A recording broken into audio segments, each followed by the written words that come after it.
ماں کس کس طرح اپنے غم اپنے بچوں سے چھپاتی ہے، خود قربانی دیتی ہے، بچوں کو پتہ نہیں چلنے دیتی. یہ وہ محبت ہے جو اللہ نے ماں کے دل میں اولاد کی ڈال دی ہے. یہ رحیمیت کی وہ صفت ہے کہ اصل میں تو رحمت اللہ تعالیٰ کے پاس ہے، مگر اس نے اس کا چھوٹا سا ایک ذرہ ہر ماں کو عطا کر دیا تاکہ انسانوں کو پتہ چل جائے کہ میری رحیمیت کا کیا معیار ہوگا اور میری رحیمیت بندوں کے ساتھ کتنی ہے. وہ اپنی ماں سے کو دیکھ کے سمجھیں کہ اللہ اپنے بندوں سے کتنا پیار کرنے والا ہے. آخر پہ میں اپنی زندگی کا ایک واقعہ بھی سنا دیتا ہوں کہ مجھے اچھی طرح یاد ہے. میں 6ٹھی کلاس میں پڑھتا تھا، عمر کوئی 11-12 سال کی ہوگی، 6ٹھی کلاس میں پڑھتا تھا. اس زمانے میں نے اپنے استاد سے آیت پڑھی کہ بھئی مومن کو چاہیے اپنی نگاہیں نیچی رکھے.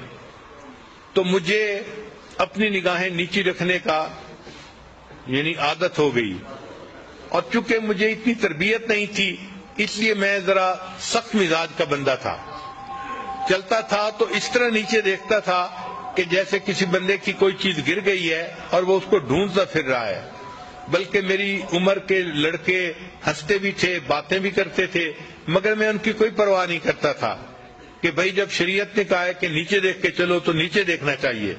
اب اس نیچے دیکھنے میں مجھے یہ بھی نہیں پتہ چلتا تھا کہ میرے قریب سے کون گزرا ہے، کوئی چھوٹا گزرا ہے، بڑا گزرا ہے، مرد گزرا ہے یا عورت گزری ہے.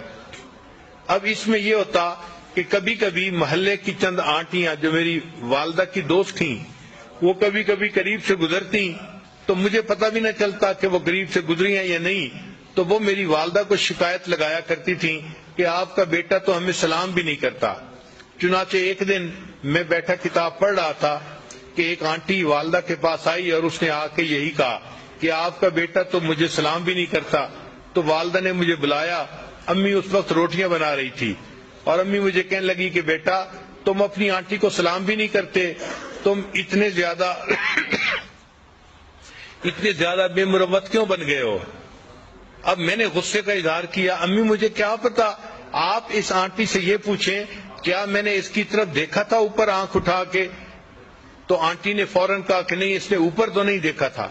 میں نے کہا جب میں نے اوپر دیکھا ہی نہیں تو مجھے یہ بھی نہیں پتا کہ میرے قریب سے کوئی مرد گزرا ہے یا عورت گزری ہے، مجھے پتہ ہی نہیں چلتا تھا، میں تو نیچے زمین پہ دیکھتا تھا. تو اس موقع پہ جب آنٹی نے کہہ دیا کہ اس نے اوپر تو نہیں دیکھا تھا تو مجھے غصہ آ گیا، اور غصے میں نے امی کو کہہ دیا امی پتہ نہیں کہاں سے یہ آنٹیاں اٹھ کے آ جاتی ہیں، آپ کو شکایت لگاتی ہیں اور آپ مجھے ہی ڈانٹنا شروع کر دیتی ہیں. جب یہ بات کی تو چونکہ بچہ تھا، یہ بات کرتے ہوئے میری آنکھوں میں آنسو آ گئے کہ امی آپ مجھے ہی ڈانٹتی رہتی ہیں. اب والدہ نے دیکھ لیا کہ میری آنکھوں میں آنسو ہیں اور میں غصے میں وہاں سے سیدھا اپنے کمرے میں آیا اور کمرے میں بیڈ پڑا ہوا تھا اور بیڈ کے اوپر آ کے لیٹ گیا. اب آنٹی تو چلی گئی 2-3 منٹ میں، تو والدہ صاحبہ نے اپنے چولہے کی آگ کو ذرا کم کیا اور والدہ پھر میرے پیچھے کمرے میں آئی کہ یہ کر کیا رہا ہے. اب جب وہ کمرے میں آئی تو مجھے اندازہ تو ہو گیا کہ امی آ رہی ہیں، تو میں لیٹا ہوا تھا آنکھیں بند کر کے، میں اسی طرح لیٹا رہا جیسے میں گہری نیند سویا ہوا ہوں. امی کمرے میں داخل ہوئی اور امی مجھے دعائیں دے رہی تھی، بیٹا اللہ تجھے نیک بنائے، اللہ تجھے بخت لگائے، یہ امی کے الفاظ تھے.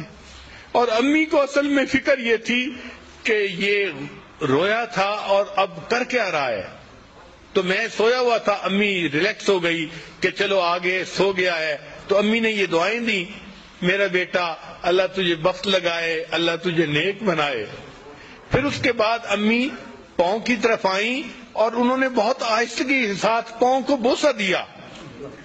میں ہلا نہیں، لیکن وہ میری زندگی کا ایک عجیب سا لمحہ تھا کہ میں حیران تھا کہ اللہ غصہ بھی میں نے کیا ہے، غلطی بھی میری ہے، اور ماں کا دل دیکھو کہ وہ کام چھوڑ کے پیچھے دیکھنے کے لیے آئی ہے، دعائیں بھی دے رہی ہے اور پھر دعائیں دینے کے بعد اپنے بیٹے کے پاؤں چوم رہی ہے.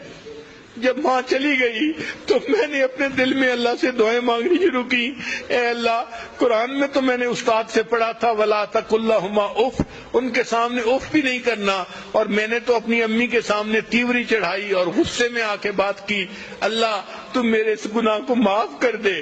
جب بھی میں نے یہ دعا کی فوراً دل میں یہ خیال آیا، اے میرے بندے اگر میں نے تمہیں معاف نہ کرنا ہوتا تو میں تمہیں اتنی محبت کرنے والی ماں نہ دیتا۔ تو اللہ نے اگر ایسی محبت کرنے والی ماں دی ہے تو اللہ تعالیٰ یقیناً ہمارے گناہوں کو معاف ہی کرنا چاہتے ہیں اور ہمیں اپنی پسندیدہ جگہ جنت عطا فرمانا چاہتے ہیں۔ دعا ہے کہ اللہ تعالیٰ ہمیں اپنی ماں کی قدر کرنے کی توفیق عطا فرمائے، اور جن کی والدہ فوت ہو گئی ان کو چاہیے کہ اس کے لیے بخشش کی دعا کریں، اللہ کے ہاں بلندی درجات کی دعا کریں۔ وآخر دعوانا ان الحمد للہ رب العالمین۔